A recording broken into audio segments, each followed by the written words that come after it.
G'day and welcome to Sim and Jack. This weekend we got quite a busy weekend. It's Friday today.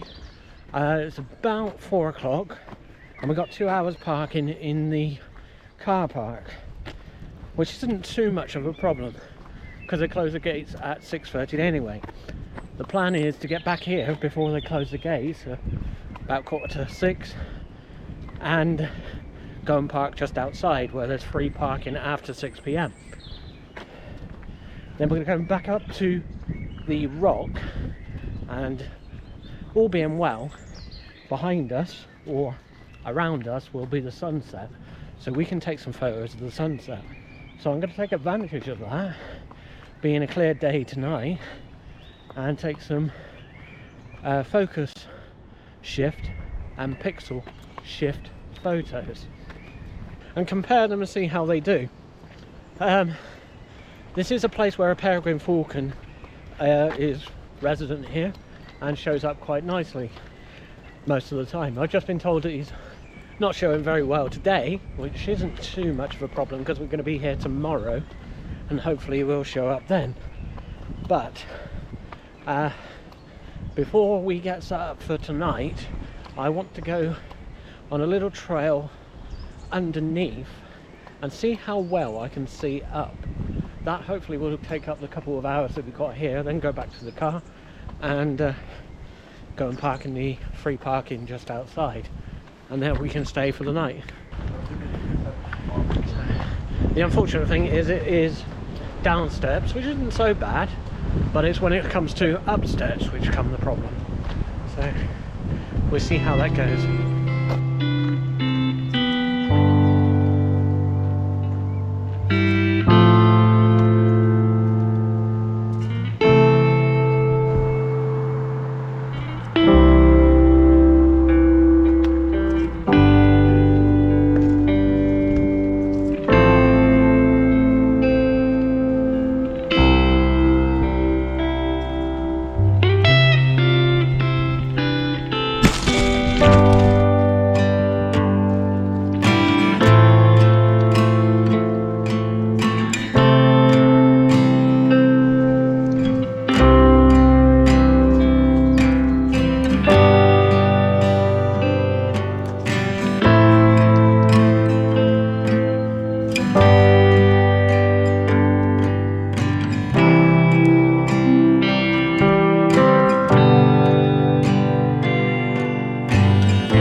Correct me if I'm wrong, but all these little plants over here, all these little plants,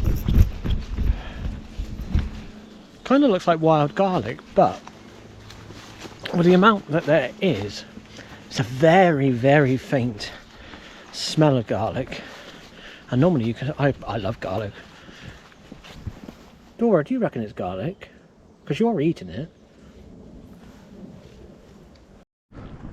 That over there, about there, that is where the peregrines are supposed to land and reside.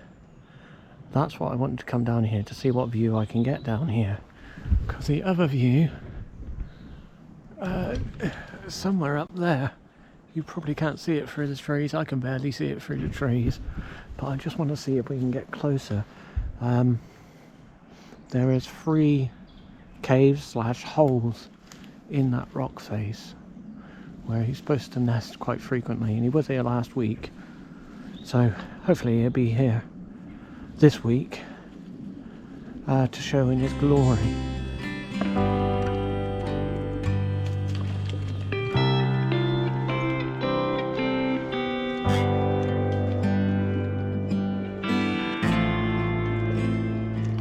Okay, so I can see the rock face, however, it's there. Hopefully you can see that on the screen. Pigeons, otherwise known as dinner, but yeah, that's the rock face there. The only problem is we're so far down that I may as well be on the other side of the river, which will be a lot easier to get to because it's a place you can park at the bottom of the hill, and then it's more or less flat, rather than the great big hill that we've just climbed down and now got to climb back up. And I reckon we would have got a slightly better view, but oh well, we live and learn, don't we? So, and Dora's had a nice walk. She's enjoyed herself eating whatever it is on the way down.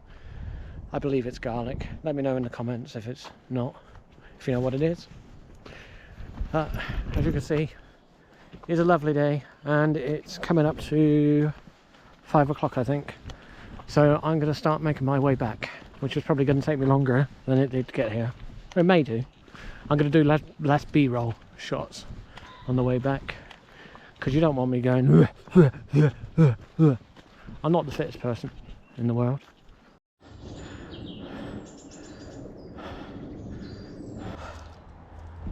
I might not make it in time. Still got a bit for a while to go. God, I'm not as fit as I used to be. I got my breath back, but I just want to get some more oxygen into my head.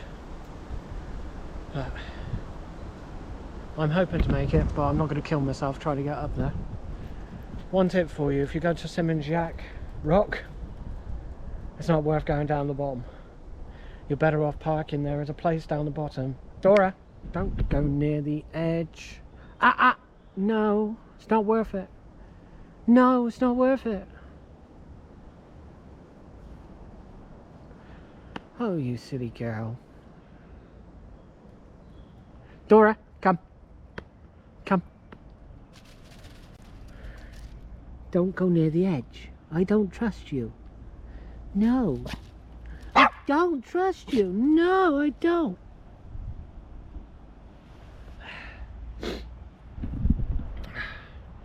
So yeah, I do these things so you don't have to.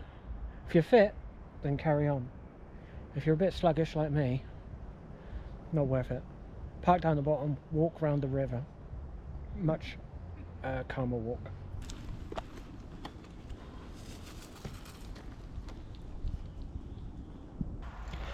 Finally at the top.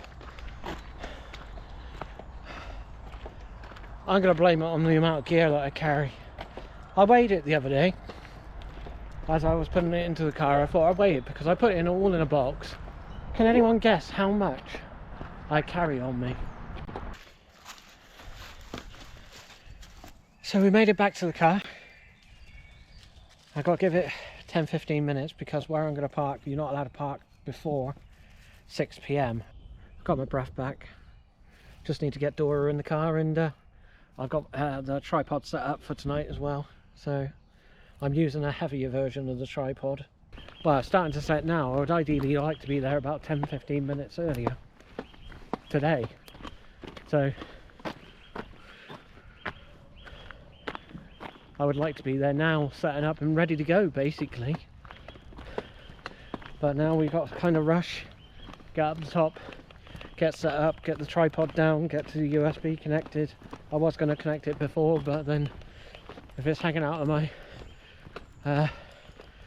camera, I risk damaging it, and I don't want to damage it because that will spoil my day.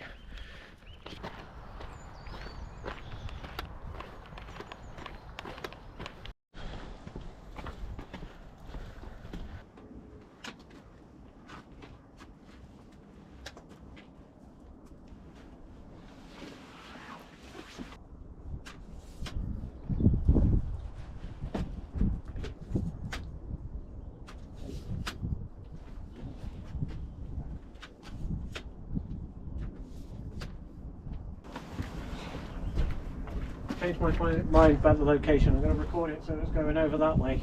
The reason being is I don't think that's going to be a very good sunset, but here you probably get the reflection of the sun. Yeah, as you can see, the sun's setting over there, but it's because of the hill, it's just a little bit too high. So I'm going to try and get this shot instead.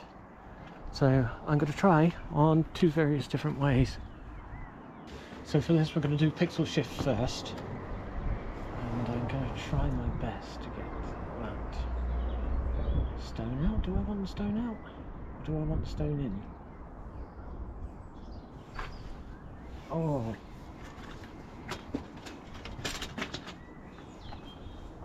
This is why you should come early.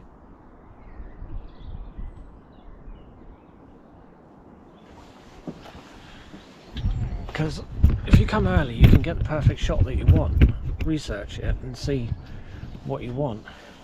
I am late. Sun is rapidly setting. You're right. So I'm going to try my best to get this shot as best as I possibly can. I won't disturb you. My wife just said you gave us your card. Yes. Are you local? No. Fair enough, fine. Okay. So that's the pixel shift one done, and I had a little conversation with someone else. We're going to try now for a focus shift. Now for this you want to go all the way back, and I'm going to set this to do, it's saying so, I'm going to do 3 for the steps. Interval between shots we don't want any, and I think that's about it.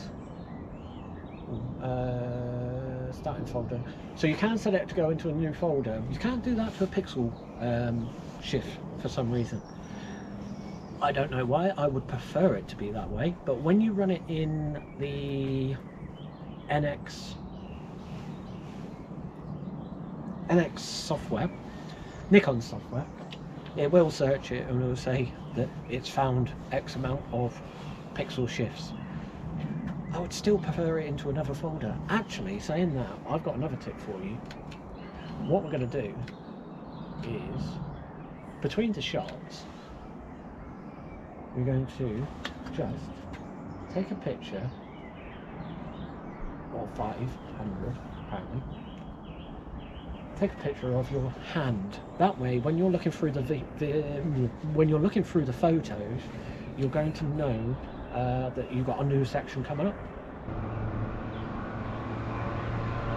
Okay, so I've got it for a number of shots 300. I'm going to set that to 300, just because what it will do is it'll take as many shots as it needs to, and once it's got to the end of the focus ring, that's when it will stop. So it's better to have more than less. So let's leave that to do its thing. It'll do loads of shots. Hopefully it's all correct, because yeah, it doesn't take long, especially when it's doing it at that speed. Let's go and do that again. Again, we'll take a photo of our finger, and we go to that size. I'm going to go down to that.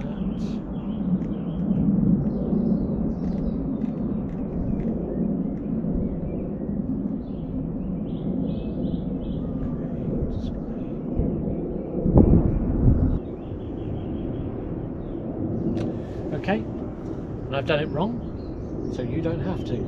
Make sure when you're setting it up, make sure you bring the focus rank all the way back to where you want it to start. Otherwise it will just do one shot. Okay, unfortunately you can't see what these look like until you've run them through the software. I run the focal shift, I run through Affinity. Let's get some photos of the moon, which is up there. That'd be nice.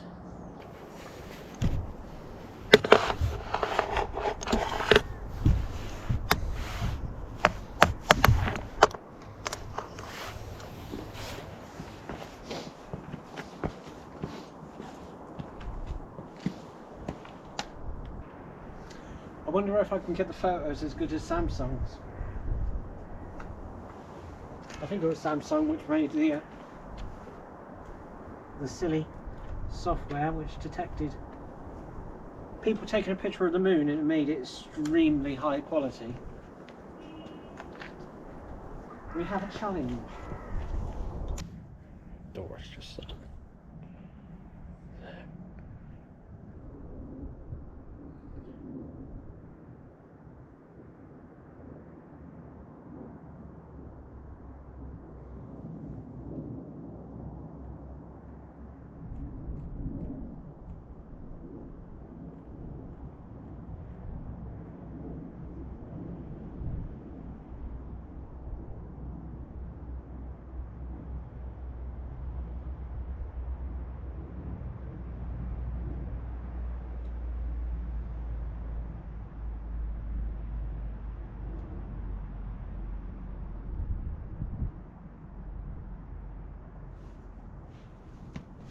So we go to NX Studio and we load it up, and you go to where you have the files stored. I do strongly recommend you have them on a SSD at minimum or an NVMe for better results, mainly because you need the speed. Once you're in this software, you can go to this little icon here, which is Pixel Shift Merge. Once you go to Pixel Shift Merge, it will search the folder you're in to find out if it's got any Pixel Shift images in it. This one has got the one set. I'm going to set it for merge mode generate 1, and I'm going to put it into that folder there. It's personal preference of where you want to stick it. And we start. Now that will start doing its thing. So once it's done, it will save the file as an NEFX in the destination file, and you'll see on here that that's been done. The problem being with this file, it can only be edited in currently Capture One, Lightroom, or Photoshop. All are subscription-based software. If you're a landscape person, this might be worth it, but for me, it's probably not. As you can see, the results are reasonable. The one thing you really need to be aware of, everything needs to be perfectly still. I mean, everything needs to be perfectly still. I had it on a reasonably sturdy tripod, but looking at this, you've got some artifacts there. Let's go to the folder it originally came from. We'll have a look. And yeah, it's improved the quality. Granted, but it's just the artifacts. Let's go into... So...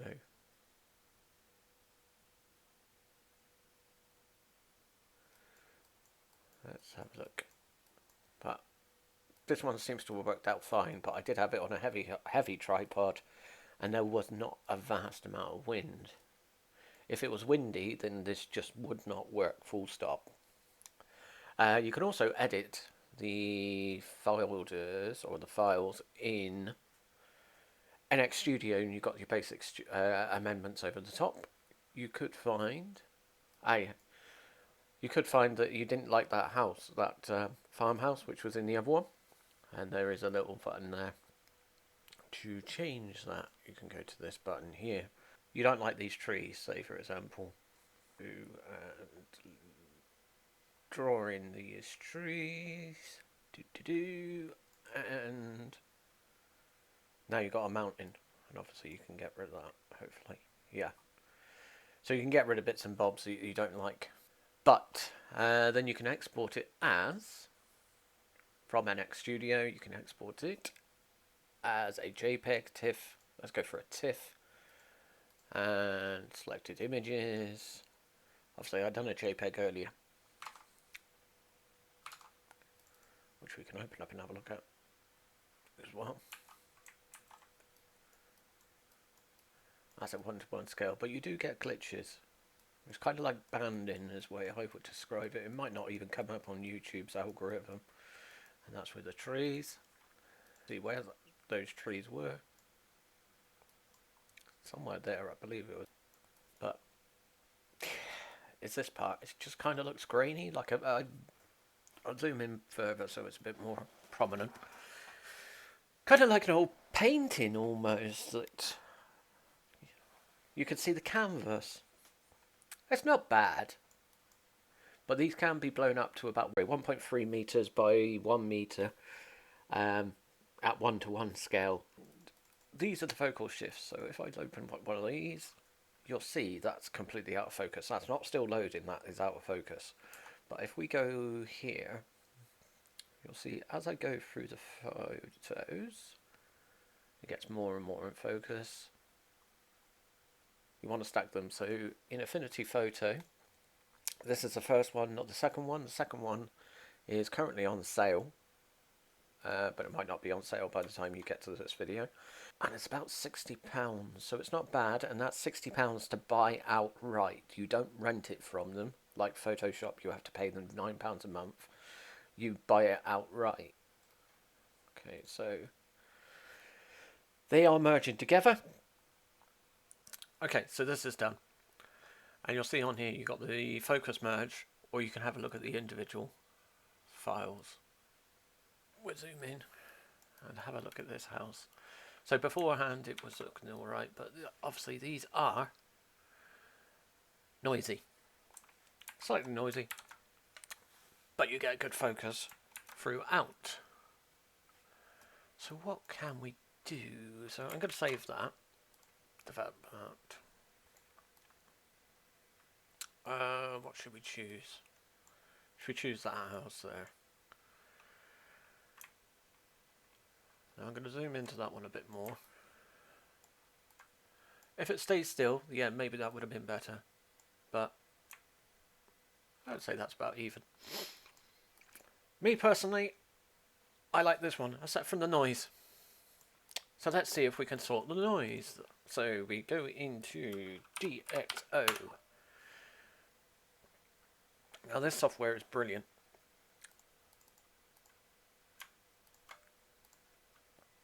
Add photos. I'm going to process.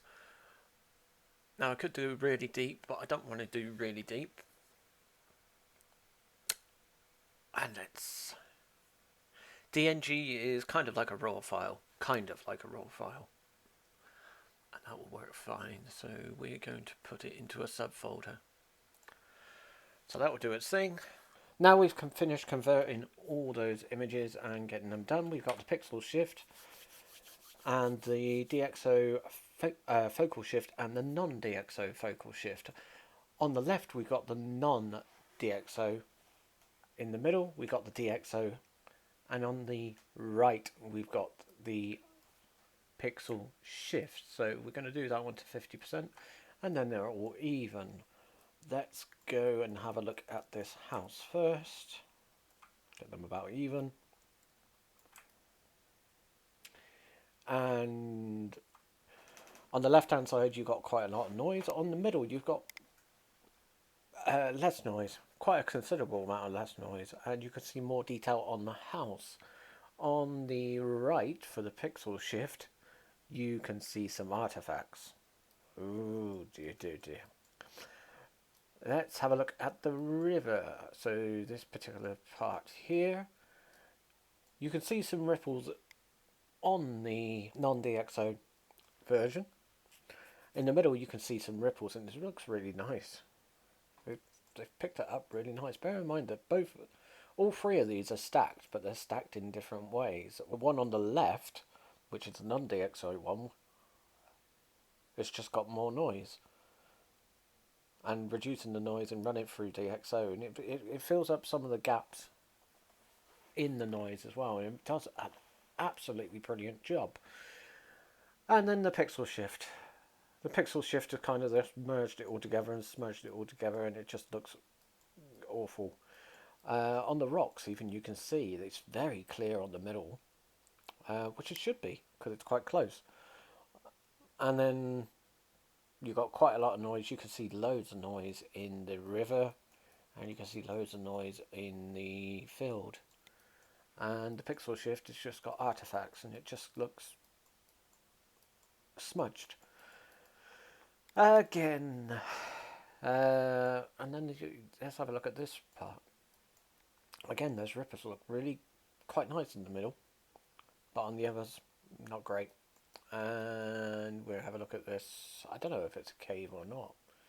It looks cavage like, but these parts are rocks anyway. And on the left you'll see there's quite a lot of noise in the bush. And on the pixel shift you got the artifacts there. You got these funny little dots. I don't know what they are. Well, I do know what they are. Horrible.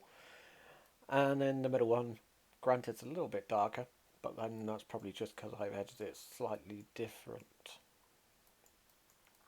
And another place we can have a look at the town and the hill in the background. Now you can barely see the hill in the background on the non-DxO version on the left hand side. In the middle you can see a defined hill, and then on the pixel shift again it's kind of like faded and foggy. Granted, they were taken at different times, but not that vast amount of difference in time.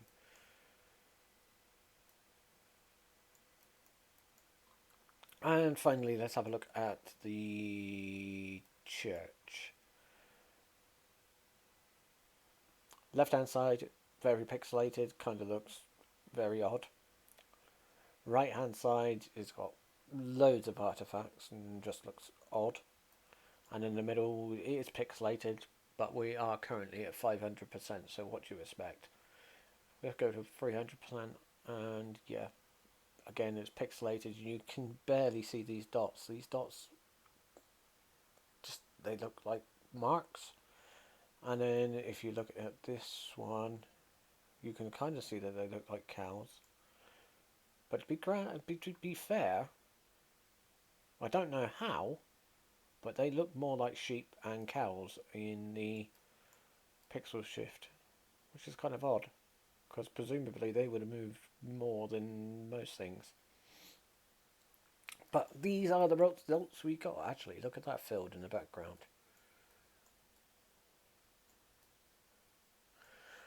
Yeah, I do prefer the middle one. I do prefer it.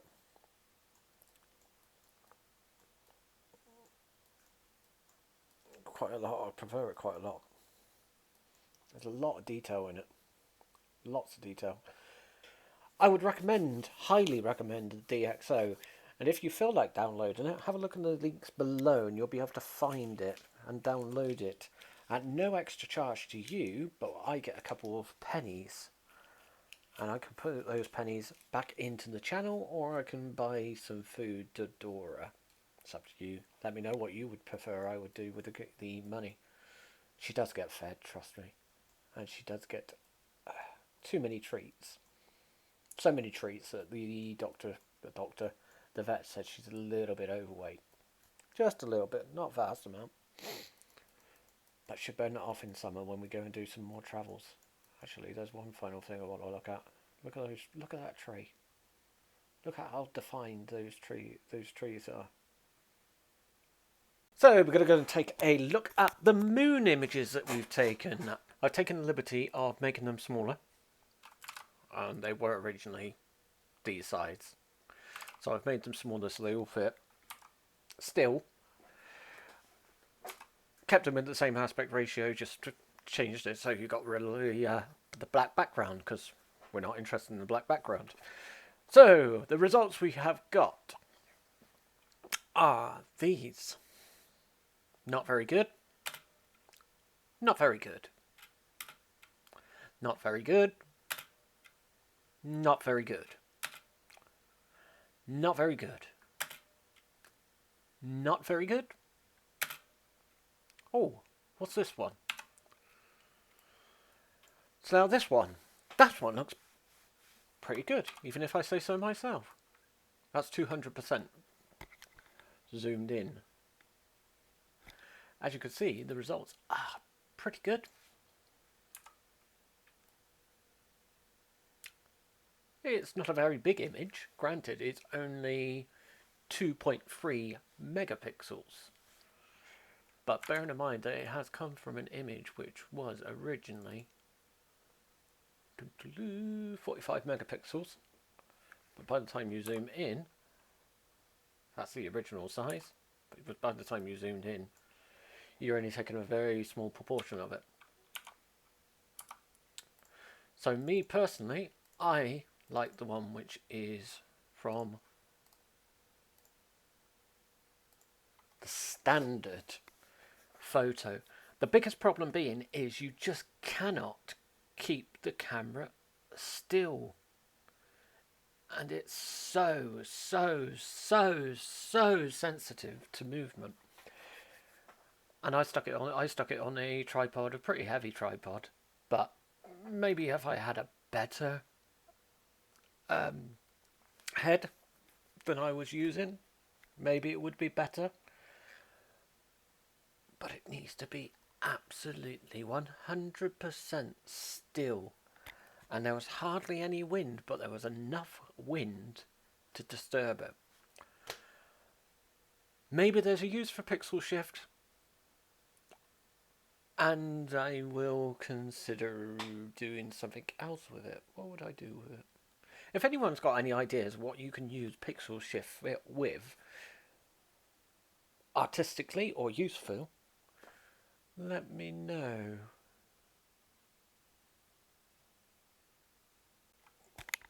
If anyone's interested, I have actually uploaded these images onto my website, rpcamera.pictures, where you can have a closer look at them if you wish.